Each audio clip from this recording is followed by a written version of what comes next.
the first successful car company startup in America in 90 years. At 4 in the morning to come here to put money down on a car that I have not seen because it's a Tesla. It's fast and smoke-free. No engine, no transmission, no tailpipe. I usually describe myself as an engineer. That's basically what I've been doing since I was a kid. In 2008, Tesla was days from death. Payroll was in question. Suppliers were cutting them off. And Elon Musk was wiring in the last of his personal fortune just to keep the lights on. Fast forward 16 years, and it's $1 trillion company. To the public, Tesla's story is one of raw innovation, genius engineering, a visionary CEO willing to sleep on the factory floor. But behind the curtain, it's a survival story stitched together with rescues, some public, some private, some obvious, some hidden in plain sight. And this isn't the tale of one miracle bailout. It's the story of 6 distinct lifelines, each arriving at just the right time. Christmas Eve wire transfers, regulatory loopholes worth billions, Nevada tax deals, a Chinese credit line that opened the world's largest EV market. These rescues didn't just save Tesla. They created the modern playbook for startup survival at massive scale. This is the story of the company that shouldn't exist and how it was quietly rescued. Tesla didn't start in Elon Musk's garage. It began in 2003 with 2 engineers, Martin Eberhard and Mark Tarpenning, chasing a radical idea: build a sexy, fast, all-electric sports car.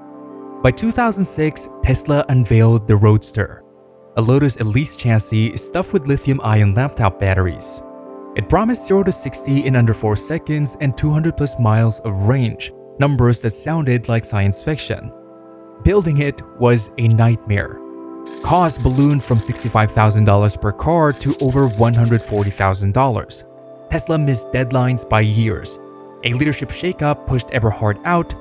Musk stepped in as CEO. Then came 2008. The global financial crisis hit. Credit dried up, and Tesla had less than $10 million in the bank. The company was weeks from bankruptcy.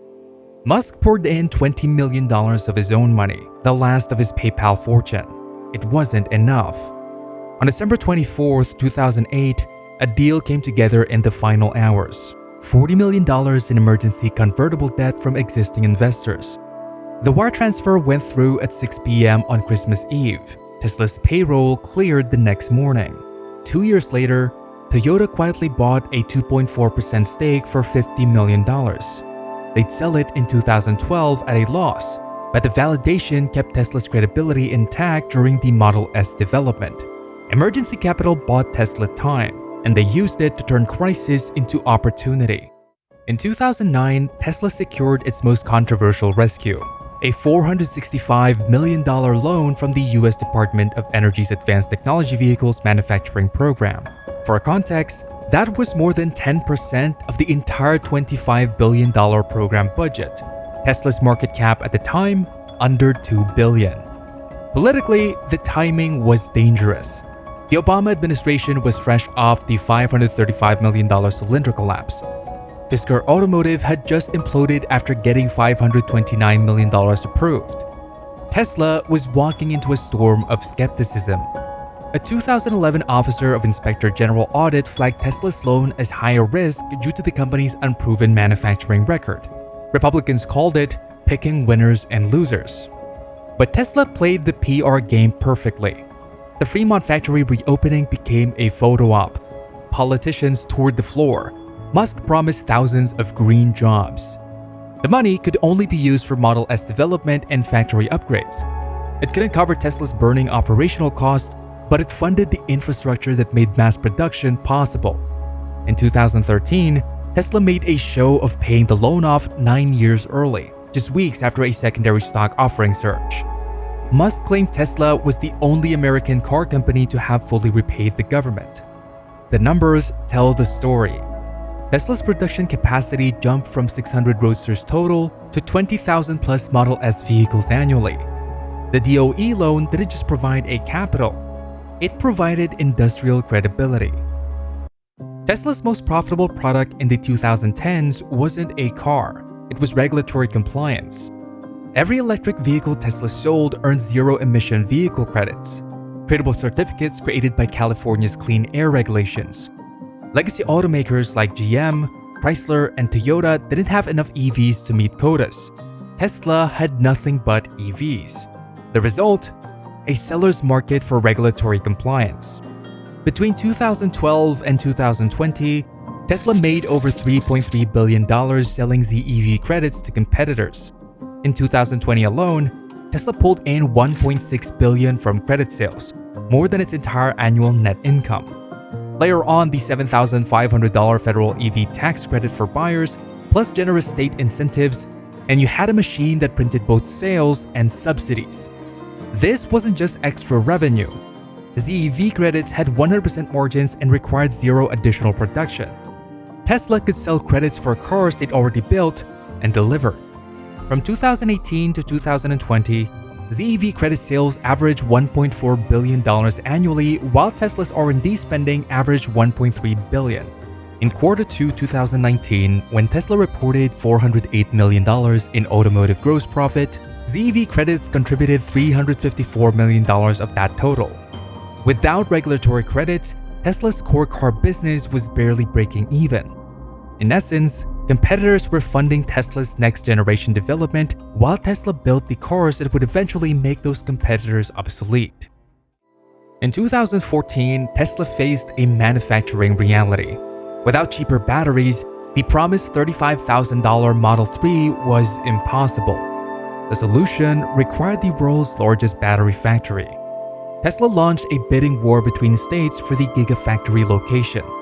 Nevada won with a package worth $1.3 billion in tax incentives over 20 years, sales tax abatements, property tax breaks, and transferable tax credits. The deal required Tesla to invest $3.5 billion and hire 6,500 workers by 2024. But the state incentives were structured to vest over time, creating a cash flow bridge during the factory's construction and early operations. More importantly, the Nevada partnership provided something Tesla couldn't buy: political protection. When production struggles mounted and quarterly losses hit $700 million in Q3 of 2017, Tesla had a state government invested in their success. The China play was even more strategic. In 2019, the China Development Bank extended a $1.6 billion credit line to build Tesla's Shanghai Gigafactory, the first wholly foreign-owned car plant in China. This wasn't just financing.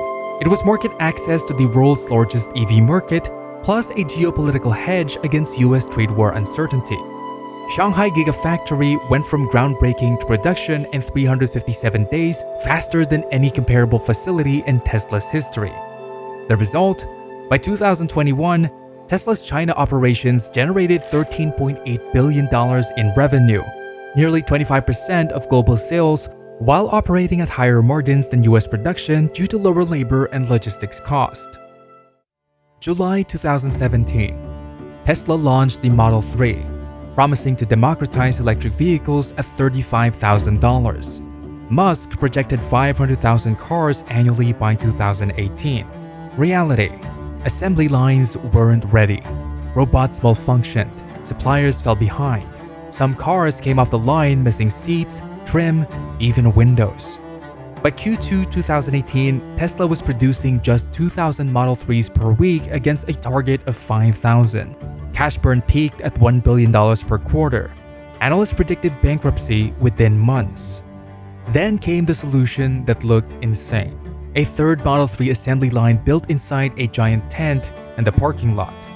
The tent line, staffed primarily by humans instead of robots, achieved higher quality scores and faster throughput than the automated lines inside the factory.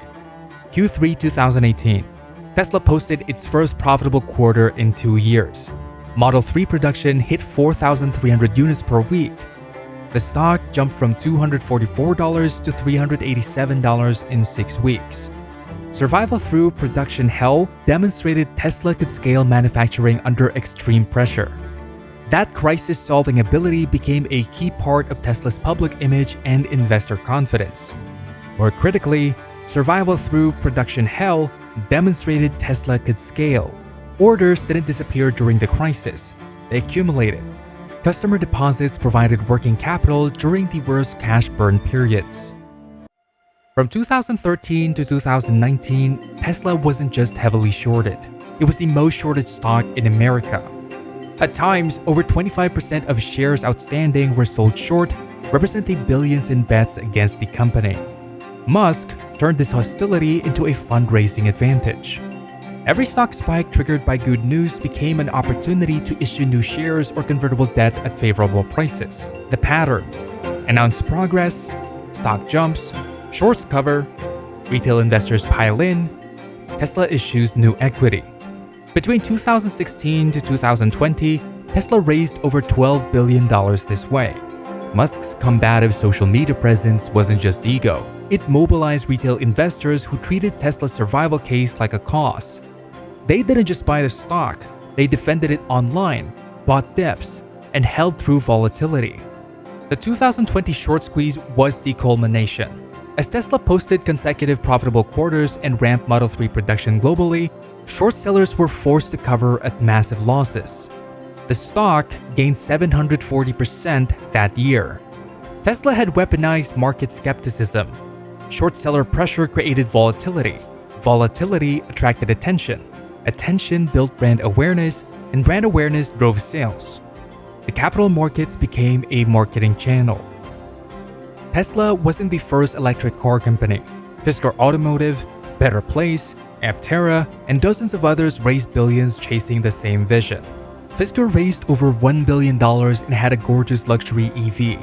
Henrik Fisker was a legendary car designer, the man behind the Aston Martin DB9. The Karma was stunning, and it had backing from A123 Systems for batteries and Valme Automotive for manufacturing. But when Hurricane Sandy hit in 2012, it destroyed 300 Fisker Karmas sitting in port. Insurance covered the loss, but the optics were catastrophic. Orders dried up. The company burned through its remaining cash within months. Better Place had an even bigger vision. Shea Agazi raised $900 million, promising a network of battery swap stations across Israel and Denmark. The idea was brilliant. Buy the car, lease the battery, swap it like a gas fill-up. But building charging infrastructure before proving customer demand was backwards. Better Place spent hundreds of millions on swap stations while selling fewer than 2,000 cars. They had the infrastructure for scale, but never achieved the scale to justify the infrastructure. Here's what separated Tesla from every failed competitor: redundancy. Fisker depended on A123 Systems for batteries, and when A123 went bankrupt in 2012, Fisker lost its power source. Better Place bet everything on battery swapping, and when customers didn't embrace the model, there was no plan B. Tesla had built something different. When one revenue stream struggled, there were others. When one supplier failed, there were alternatives. When one market turned hostile, there were new ones opening up. The pattern wasn't about superior technology. It was about superior survival architecture. Failed EV companies had great products but single points of failure. Tesla had multiple safety nets. The Christmas Eve emergency round in 2008 bought 18 months of runway. The DOE loan in 2009 funded production infrastructure that transformed Tesla from a boutique car company into a potential mass manufacturer. ZEV credit sales generated over $3 billion in pure profit margin revenue that required zero additional production. Nevada's tax incentive package and China's development bank credit line opened new markets while providing cash flow bridges during expansion. When production hell hit in 2018, Tesla proved it could scale through crisis. And when short sellers attacked, Tesla turned market hostility into a $12 billion fundraising machine. Together, these lifelines created something no other automaker had: time. And time is the rarest capital in business. It's the difference between bankruptcy and breakout. This is the modern playbook for startup survival at scale. You don't build one great product and hope it works. You build one great product and 6 different ways to survive if it doesn't work immediately. Tesla didn't survive because they never failed. They survived because failure was never final. There was always another check, another policy win, another narrative twist to buy 6 more months of runway. That's their real innovation. Not just the cars, but turning rescue into a renewable resource, turning survival itself into a competitive advantage. Tesla's trillion-dollar valuation looks inevitable in hindsight. It wasn't. It was the result of 6 distinct rescue mechanisms, each providing just enough runway to reach the next milestone. Remove any single lifeline and the company dies at a different stage. The Christmas Eve funding in 2008, the DOE loan in 2009, ZEV credit sales through the 2010s, Nevada tax incentives for the Gigafactory, China market access in 2019, capital market engineering during the short squeeze. This isn't a fairy tale about visionary genius. It's a case study in systematic risk management through diversified support systems. And that's the blueprint for any company trying to survive at massive scale. Build redundancy into your capital structure, align with powerful interest, and engineer multiple paths to survival. Tesla didn't beat the odds. They made sure the odds were never binary. This is Bedlam Bear, where chaos has context and the biggest wins in business are rarely what they seem.